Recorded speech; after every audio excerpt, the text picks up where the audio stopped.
Good morning, and you're listening to Game Jams. That was just Stormy Saxophone from the King of Fighters 98. And that's, of course, the theme of Iori Yagami from the King of Fighters series, one of my favorite characters from the series. And we're playing that because announced and released yesterday, I believe, SNK re-released SNK versus Capcom SVC Chaos. So that's from the crossover series between Capcom and SNK. Back in the 2000s, Capcom and SNK came to an agreement that they'll release a few crossover games. So that started out with SNK versus Capcom Card Fighters Clash, and then SNK versus Capcom The Match of the Millennium. Both were for the Neo Geo Pocket. After that, obviously, Capcom vs. SNK Millennium Fight 2000, and then Capcom vs. SNK 2 Mark of the Millennium 2001. And I didn't realize that Card Fighters, there's actually two other games. Card Fighters 2 came out in 2001, and Card Fighters DS came out in 2006. So I didn't actually realize. I've never played any of those games, but I might want to give them a try. But yeah, we're talking about SNK versus Capcom SVC Chaos, which is this very strange title. I'm assuming SVC stands for SNK versus Capcom. So I don't know why they just didn't call it SNK versus Capcom Chaos. But yeah, it's an interesting game. I hadn't played that much of it, to be honest. I did own it back on the PS2, and it's really worth playing. If for nothing else, just for the beautiful sprite work. It's amazing to see these Street Fighter characters made in the SNK art style. I always had a preference for SNK and King of Fighters pixel art. It just felt more detailed to me, like lots of more shading and less cartoony style. So it's really cool to see like Ryu in that style and Dmitry Maximov just in that SNK style. But honestly, the game didn't really make that much of a splash with me. But we'll see how this re-release goes. I mean, this is going to have opportunities to play online, and there's like gallery modes and stuff. So the reason I'm very excited about it is because that bodes well for the revival of the SNK versus Capcom or Capcom versus SNK series of games, which would be really, really cool. So I'm thinking that we're not too far off from seeing another one of those games coming out. So we'll see how it goes. And this is crazy that it was just like they announced it and released it the same day. Or maybe it was the next day. I don't know, but I feel like that's unheard of, but maybe I just am not paying attention. But so since we started with some SNK music, it's only right that we move on to some Capcom music since we're talking about both companies. If you listen to the last episode of Nitro Game Injection, the flagship show on the KNGI network, that was on Friday, I was listening and I heard a song. It sounded very Mega Man-ish, but it was NES, and I was like, this can't be an original NES composition.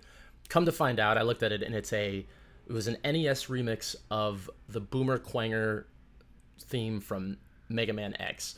So since you heard the 8-bit version, let's move on and just play the original SNES version on Mega Man X. After that, we're just going to do a whole set of Mega Man songs right now, which is always possible because there's like 45 games if you count all the spin-offs, and there's always great music in the Mega Man series. So after Boomer Quanger, we're going to play Burst Man from Mega Man 7 and then some other fun stuff after that. So keep it locked in here on KNGI Network or kpis.fm. You're listening to Game Jams. Don't go away.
So to bring things full circle there, that's another NES sound-alike game.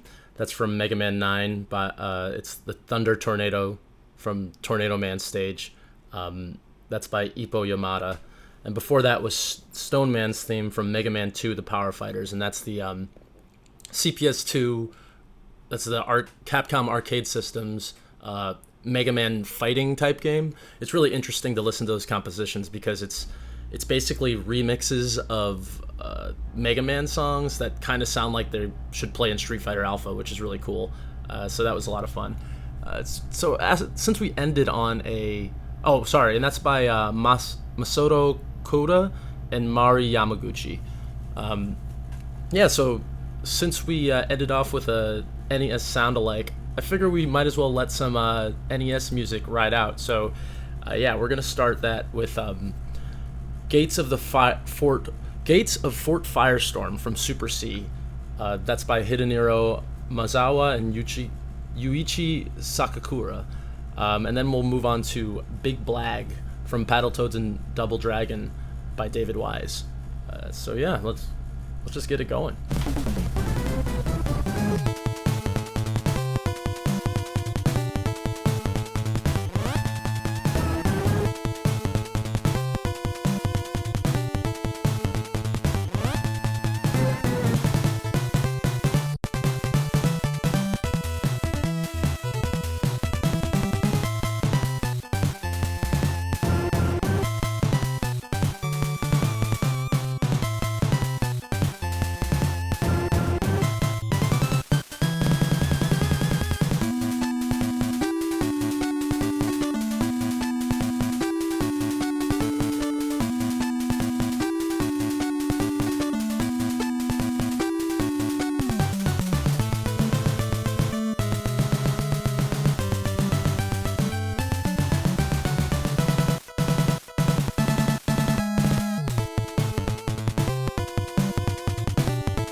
Hey, you're listening to Game Jams, and that was Bermuda by Yoshihiro Sakaguchi from DuckTales 2. And before that was Jungle Infiltration from Snake's Revenge by Sutomo Ogura. Yeah, so I don't know if anyone has been thinking about this or knows anything about this, but have you heard about this Crowdstrike outage? It's very interesting, and I'm gonna try to give like a super explain like I'm five type explanation of it because I know a little something about computer science. I am a software engineer myself, but yeah. So basically, CrowdStrike is a company that builds cybersecurity, like malware protection software. So what happened is that so their software has the ability to well let me take it back a step. So in an operating system, there's something called the kernel, and then there's like the software layer. So we all mostly live in the software layer of the operating system, which means like that's your desktop and all the programs running on it. Now the kernel layer of your operating system is protected. Only certain things can communicate with that, and one of these things is called a driver. So any hardware you have, like a mouse, like a keyboard, even headphones, whatever plugs into your computer, usually has some kind of driver software that allows it to communicate with the kernel of the machine. CrowdStrike software has a kernel driver inside of it that allows it to communicate with the kernel layer. I'm not exactly sure why, but I'm sure it's to have enhanced protection, like maybe to make sure that your computer doesn't run without the protection running. The interesting thing about that is, so this software has the ability to now communicate with the kernel. So going from the application layer, it can communicate with the kernel. Now, operating system kernels have protections against them, where if certain unexpected states happen, it'll just go into a kernel panic and crash. So there's certain things that are tolerable in an application layer, but not in the kernel, such as what's called a null pointer exception, where if you reference something that doesn't exist, it'll throw an error. So if that happens in a kernel program, the whole kernel will just crash. Now, CrowdStrike pushed an update. So one other thing, there is an authority from the Windows side that will say, okay, this driver's good to go, and it's signed so that you know you can trust it. CrowdStrike got that certification. Now, the problem was they have these configuration files that are shipped separate from their driver software that allows them to execute code. So basically, they pushed something in there that caused a null pointer exception. Basically, there was a file that was populated with no content, basically, which caused a kernel panic. So that like took down a bunch of stuff. Like airports were all messed up, people couldn't leave. I'm sure like hospitals had problems too. So that's pretty tough. And I say so it's pretty interesting that this would happen on such a large scale. But this is a perfect time to bring up something I always say. People think that these companies are all powerful, like these big tech companies, and that they can like they're listening in on you and they're trying to do all these things. But I have to tell you, with my experience and knowing people that work at companies like that, the last thing you need to worry about is conspiracies, and you need to worry more about the fact that the people that run these companies are just people like you and me that are flawed and error prone. So things like this can happen that will take out hospitals and airplanes. So that's what you need to be worried about, and not them taking over the world with data and stuff, because they don't even know what to do with it. Just know the internet runs on twigs and toothpicks. If you've ever run a web server or something, I mean, I'm sure even Kyle knows with issues that he has with the streaming server. Sometimes it's like what you're doing is no different than what a big company's doing. They're just doing it on a bigger scale, and they have more people to do disaster recovery. So either that's going to make you rest easier or you're more worried. But let's just cover that up with some music. Last week, or not, 2 weeks ago, I started the show with some tennis music. And as I was looking for tennis music, I found this absolute banger from Virtua Fighter 4.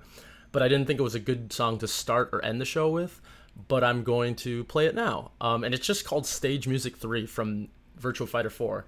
And it's also gonna gonna allow me to play a song that I've been wanting to play for a while called Moonlit Wilderness from Tekken 5, and that's by Satoru Kosaki. So yeah, enjoy Stage Music 3.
Those last two tracks in order are Oregano Mirage from Pizza Tower, and that's by Klasky Jido, and Offbeats from A Dance of Fire and Ice by Fizzed, and that's Fizzd.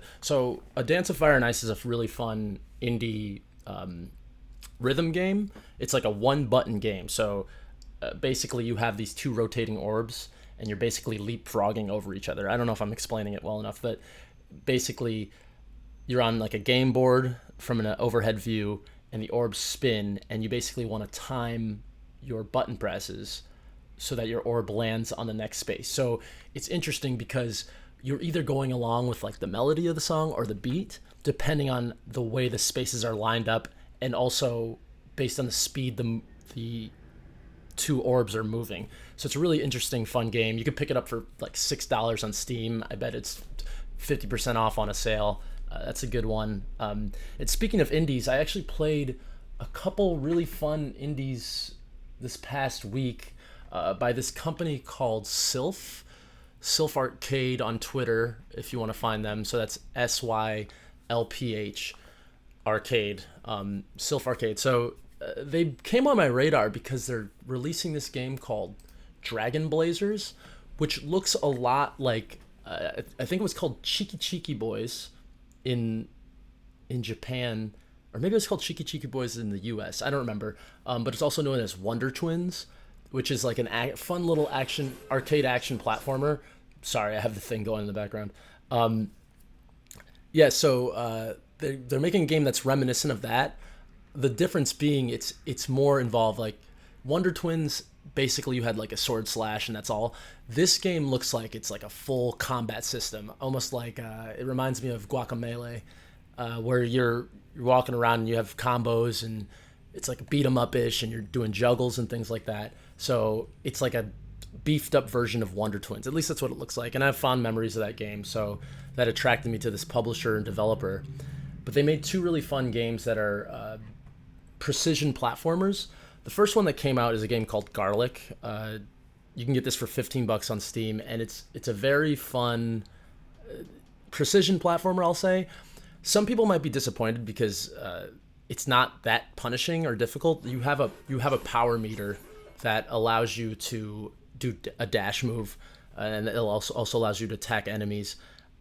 And you can get hit, and what getting hit does is it drains your power meter and makes you vulnerable. So as long as you have a power meter, you don't die. But if you get hit, it's very easy to die. But the difficulty is mixed in places. Like some levels, actually, you feel like you have to be really precise to actually complete the stage, and then others, it's like, I probably shouldn't have been able to do that, but I can like kind of cheese my way through it. So, but it's very fun. It has a great visual style. They do that thing where when they want to show expression on the characters, they show them off model, like they get giant heads and really detailed faces. But usually the game is pretty simple and simple geometric shapes.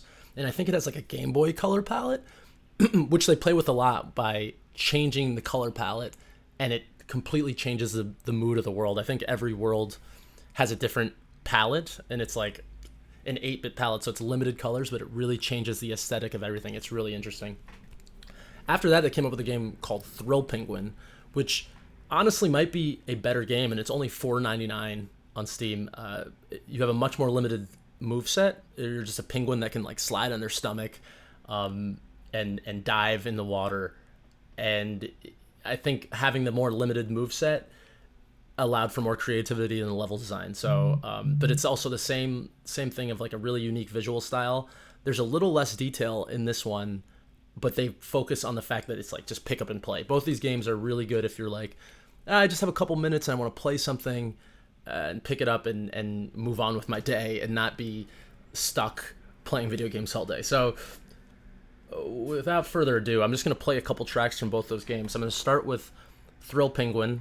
It's a track called Zone 3. And then after that, It's Fun to Hit Blobs from Garlic. And these are both by a composer named Darvel. Very, very good composer. I hope they're going to be working on some of the soundtracks for the other games they're putting out. If you look at their Steam page, they're actually putting out a lot of games, and they have been for a while. So I hope they get some more recognition because their games are really fun. So this is Zone 3 by Darvel from Thrill Penguin. Enjoy.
Man, Yuzo Koshiro rocks.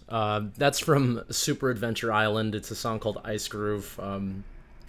Yeah, by Yuzo Koshiro, obviously. He just mastered that 90s dance funk sound. I just love it. I was listening to the Streets of Rage 1 soundtrack, which I think is like, I don't want to say underrated, but maybe underplayed for me. And just so many good tracks on there. I don't know. I don't even know what to say.